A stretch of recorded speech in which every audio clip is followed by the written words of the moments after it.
right now at 5:30. Bus driver busted. A Miami-Dade Transit employee will have to go before a judge after allegedly going after a passenger.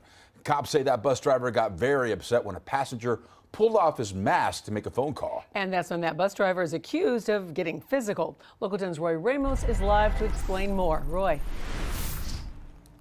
Christy and Louie, well, wearing a mask while riding a public transit bus is actually required. But when one rider decided to pull it down, well, that bus driver took matters into his own hands. Things got physical.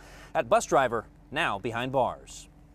You are looking at 48-year-old Miami-Dade Transit bus driver Denys Santos. He was arrested and charged with aggravated assault by Monroe County Sheriff deputies after a rider told investigators Santos attacked him with a metal rod.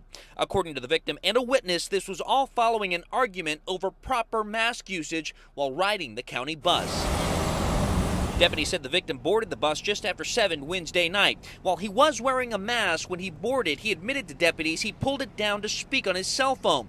The rider exited the bus at mile marker 88 when the victim said Santos pointed to a sign with a metal rod. Masks were required.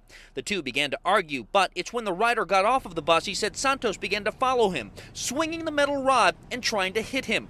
Santos drove away but was pulled over not far from the scene and arrested. Deputies also finding that metal rod. Monroe Ramos with Channel 10 News. I went to the home of Santos to learn more about the incident. While his family did answer the door, they chose not to discuss his arrest.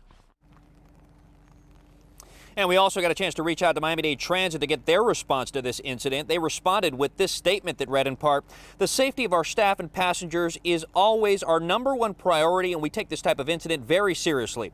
For this reason, we have asked Safeguard America Transportation, the private transportation company that runs our bus route from Miami-Dade to Monroe County, to remove Mr. Denys Santos from the contract while this incident is under investigation." Santos does remain behind bars. Again, he is charged with aggravated assault. We are staying in close contact with authorities in Monroe County. For updates on this story, be sure to follow me on Facebook, Instagram, and Twitter at @RRamos WPLG. Here in Homestead, Roy Ramos, Local 10 News.